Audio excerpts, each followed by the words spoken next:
Hello, my name is Madison Adelstein, and like Lance, I will be defending Lee Harvey Oswald before you here today. So, as Lance has previously gone over, Lee Harvey Oswald is known as the man who assassinated John F. Kennedy and who killed Officer Tippit in Dallas on November 22nd, 1963. He originally was said to be arrested for killing Officer Tippit, however, that is not what his arrest warrant says, which I will get to later on. And I will also be talking about other things in regards to how Lee Harvey Oswald could not have been, be guilty of what the Warren Commission essentially charged him with. You, however, will soon know him as one of the men who stood up as a patsy within the JFK assassination.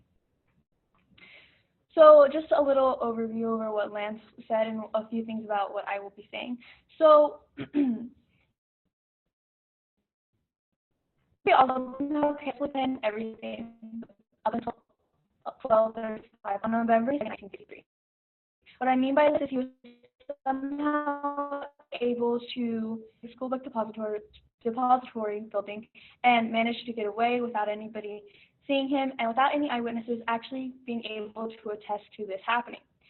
However, right after 12:35, he somehow goes from being this man who has it all planned out to getting everything wrong every step of the way.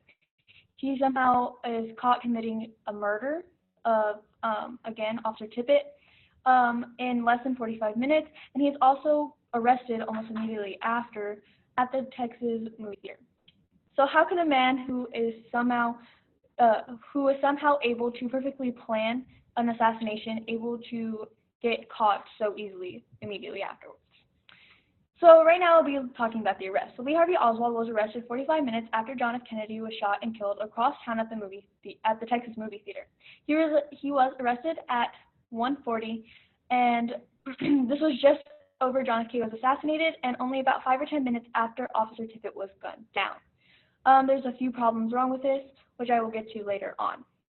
So here's a map of where Lee Harvey Oswald was essentially assumed to have gone, and some movements that Lee Harvey Oswald took that the Warren Commission stated to be known as the known movements. However, whenever we look at the timeline, the assumed movements make more sense.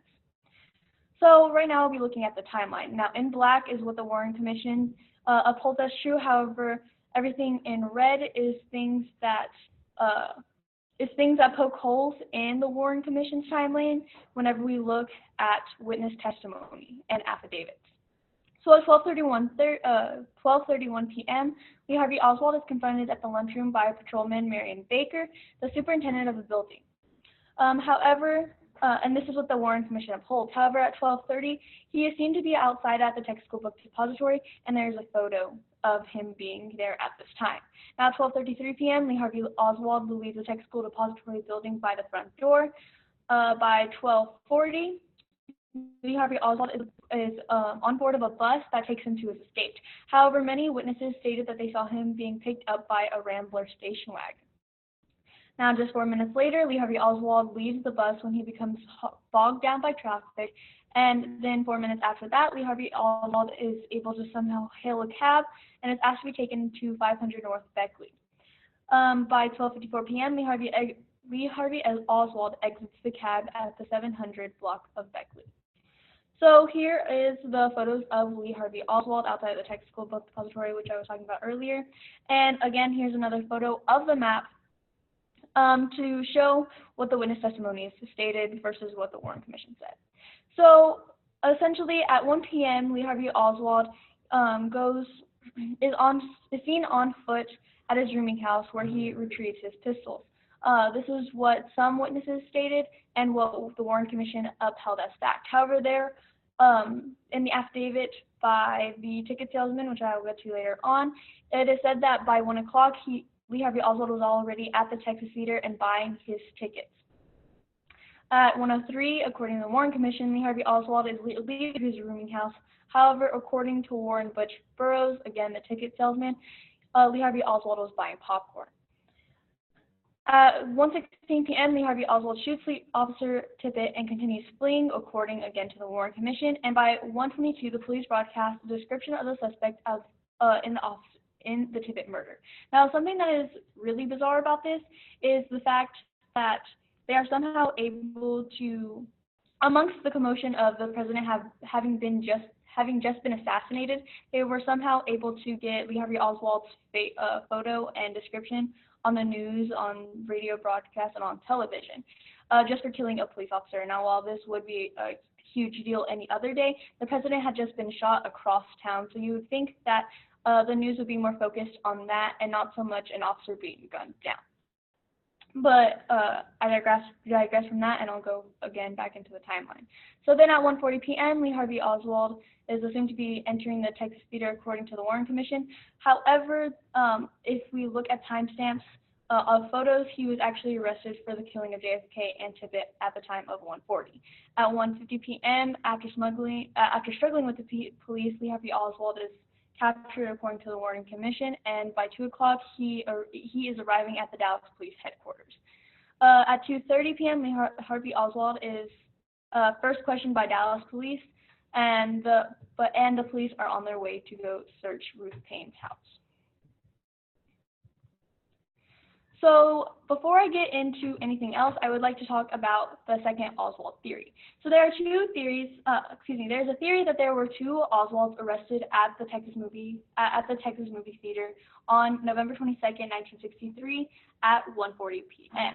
Now, there's first the photo that I have on my slides or on the screen of Lee Harvey Oswald being arrested outside of the front of the Texas movie theater. However, there's a witness that stated that she saw a man being arrested who looked just like the man she saw on TV, Lee Harvey Oswald, being arrested out of the back. So due to this, there are several people who believe that there were two Oswalds in the movie theater, and that is why the Warren Commission and several eyewitness statements have different timelines for their whereabouts. Now, the prosecution claims that Lee Harvey Oswald ducked into the movie theater and was somehow managing to avoid the ticket salesman, and that is why Warren Butch's testimony and statements are misleading. However, if this was really the case, then the police wouldn't have been able to go into this Texas theater and know which showing room he was exactly in. They only knew which showing room to look for him in due to the fact that Mr. Burroughs told him which movie he went in because he sold him the ticket. Not only that, but because of the affidavit by Mr. Burroughs and his written statements, Burroughs again claims that he had sold Lee Harvey Oswald and his movie ticket he sold Lee Harvey Oswald his movie ticket and popcorn before Officer Tippit had even been shot and killed. So again, this just upholds the second Oswald theory, and it also upholds the fact that the Warren Commission did not, the defense for Lee Harvey Oswald did not give him proper defense, and that the Warren Commission did not base their guilty plea for Lee Harvey Oswald on in fact. Now going to Ruth Payne's house. Now the police arrive at Ruth Payne's house while Lee Harvey Oswald is being processed downtown for killing Officer Tippit and John F. Kennedy. Now, Oswald was arrested at 1:40 p.m. and the police start heading over to Ruth Payne's house around 3:20. This is nearly 3 hours before Lee Harvey Oswald was interrogated, which I will get to later. Lee Harvey Oswald was actually interrogated around 6:30, so the fact that they knew to go to Ruth Payne's house at 3:20 is kind of bizarre. It gets even more bizarre whenever we realize that Mr. Oswald was not staying here full time while he was at Dallas. He was actually staying somewhere, he was staying at another location at a place that he was renting. The only reason why they went to Ruth Payne's house was because he spent the night with her the night before the John F. Kennedy assassination. But again, due to the fact that he had not been interrogated yet, he had not been properly processed at this point in time, and due to the fact that this was not his permanent temporary place of living, there's no way that they should have known to go to Ruth Payne's home. Once the police arrived at Ruth Payne's house, Ruth Payne exclaims, "Come in, we've been expecting you." And she then proceeded to give the police Oswald's possession in a pre-boxed. We know that she said, "Come in, we've been expecting you," because in her written statement, she claims it herself, that she said, "Come in, we've been expecting you." Now, Another way to kind of tie Ruth Payne into this into this being a conspiracy and something that the Warren Commission overviewed due to the fact that it was a conspiracy is because Ruth Payne's dad had been in the CIA prior, so she would have had connections into this type of thing. So that's just something to note. And this is the garage in which Lee Harvey Oswald had apparently been staying whenever he was at Ruth Payne's house. Now, how could Ruth Payne have been expecting law enforcement if one, JFK, and Officer Tippit had both been shot not very long beforehand? Again, two, Lee Harvey Oswald had only been in police custody since 1:40 p.m. and had not even been interrogated. And three, this was not even Lee Harvey Oswald's residency. He was actually staying at 1026 North Beckley off of the Oak Cliff section in Dallas, Texas, which was actually closer to the Texas School Book Depository than Ruth Payne's house. So this just goes on to further prove that the Warren Commission overlooked several facts and several statements in regards to prosecuting Lee Harvey Oswald. Not only that, but at this point, the police have arrested Lee Harvey Oswald without any actual evidence. Before I stated that he was arrested for killing John F. Kennedy, not Officer Tippit, even though the police officers claimed in their affidavits that he was being arrested because of the killing of Officer Tippit. But in Lee Harvey Oswald's arrest warrant, it states clearly that he was being charged with the murder and the assassination of the President John F. Kennedy. Not only that, but in the warrant, there is no evidence in regards to why Lee Harvey Oswald is being arrested. It just simply states that he is being arrested based off of that charge. While at Payne's home, a step back, Ruth Payne gave the police a box with camera, and which contained the most notorious photo, which Time magazine posted. It is this photo on to the left. However, there are several things wrong with this photo. Due to the fact that whenever it is compared with photos of Lee Harvey Oswald, we can see that the chin is completely different, and it was compared with a photo of Officer Oswald, and it was actually the same body shape and type, which was completely different from Lee Harvey Oswald. So now we're going into the Oswald in custody, that timeline for that. So at 4:05 p.m., Lee Harvey Oswald is taken to the basement for his first lineup, and at 4:20 p.m., Lee Harvey Oswald is returning upstairs for further questioning in Captain Fritz's office. By 6:20, Lee Harvey Oswald is taken up for his second lineup, and then at 6:35, he returns upstairs for actual questioning. This is where his actual interrogation begins. At 7:10, Lee Harvey Oswald is formally arraigned for the murder of Officer Tippit, and by 7:40 p.m., Lee Harvey Oswald is taken up for another lineup, his third lineup. And at 11:26 p.m., he is charged with the murder of John F. Kennedy. However, again, cross-applying his arrest warrant, he was being charged with the for the murder and assassination of John F. Kennedy from the beginning. Just something else that the Warren Commission failed to review whenever they were prosecuting Mr. Lee Harvey Oswald. So next I will be moving into the killing of Lee Harvey Oswald. So Lee Harvey Oswald was shot and killed 2 days after Lee Harvey Oswald was arrested. Now the Warren Commission states that Jack Ruby is the one who killed him. However, whenever we look at photos of Jack Ruby, compare it with the video of Jack Ruby killing Lee Harvey Oswald, we see that there was no way that this was Jack Ruby. We can see the comparisons in the nose, how Jack Ruby's is out more, and the person who is seen on the video killing Lee Harvey Oswald, it's more hunched over. Not only that, but the ear on the video of who killed Lee Harvey Oswald is a lot thinner than Jack Ruby's was, as well as the jaw. Jack Ruby can be known in our case here today as the second Patsy, to the fact that he is somehow everywhere that Lee Harvey Oswald is, and everywhere that the crimes are being committed.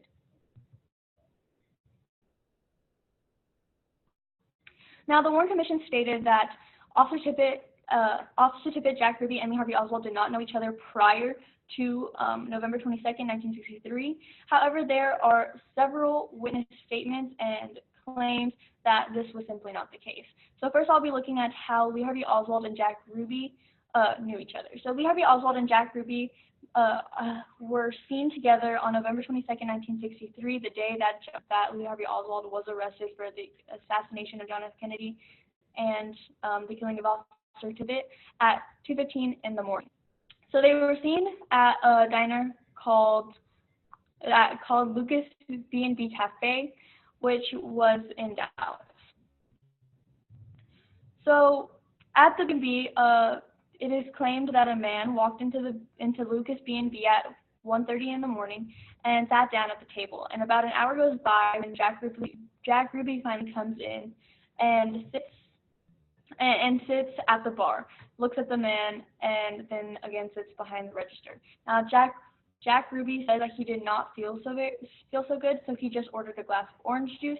And then a few minutes later, the young man, later identified to be Lee Harvey Oswald, comes and sits next to him. Now, afterwards, Ruby pays the tab for himself and the young boy who had just eaten the meal. Now, Mary Lawrence, who was a waitress at the Lucas B&B restaurant, stated that after Oswald was arrested and she saw his photo on TV, she recognized the man as the same individual who had dined with Ruby earlier that morning. Now, the night shift cashier had agreed that with her identification, she upheld the fact that Mary Lawrence had seen this. Mary contacted the FBI and that he appeared very similar to Lee Harvey Oswald. She believed that to be the same people. So the Warren Commission, stating that they did not know each other beforehand, by going over to witness testimonies, it could be clear that they may have known each other, and the Warren Commission should have taken proper procedures to look further into this.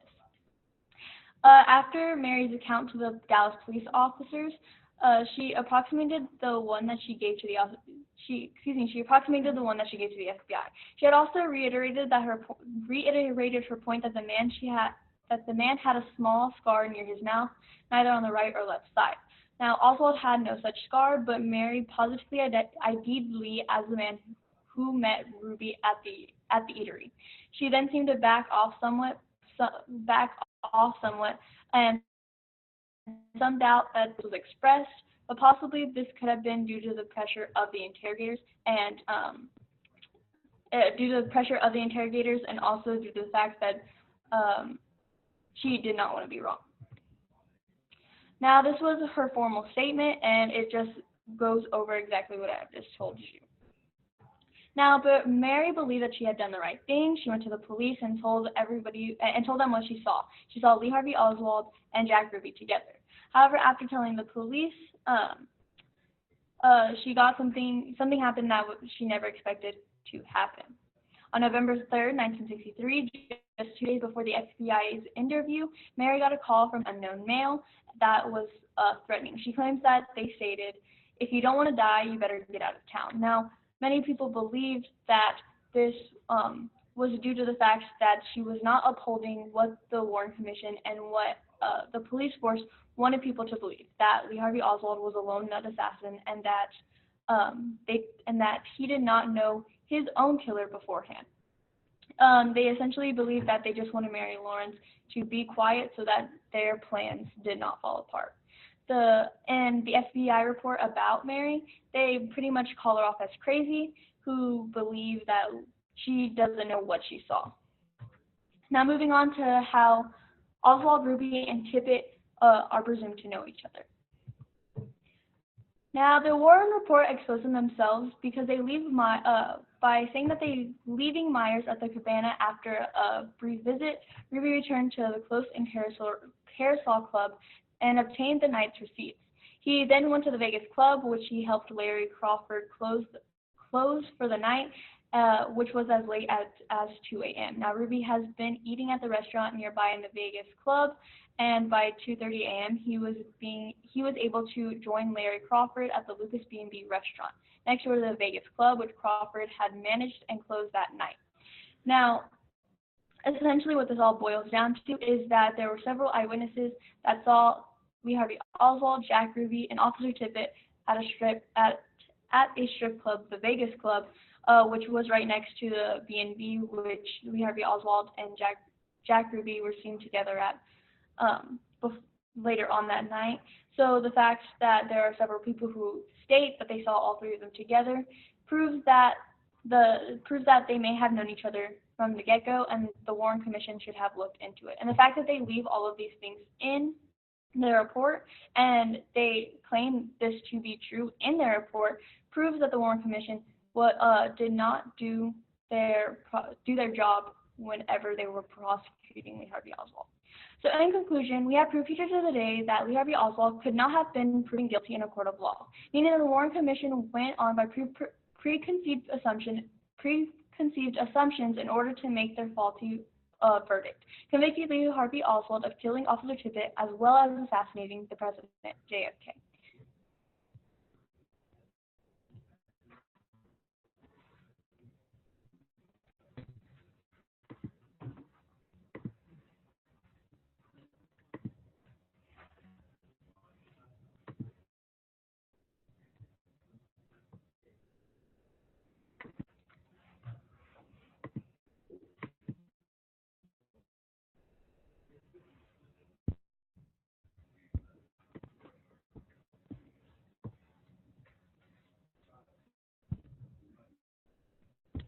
Yeah. All right, so the Androids alone are coming out to about 35 and some change. So I don't know, and it's a limited quantity. Yeah, right.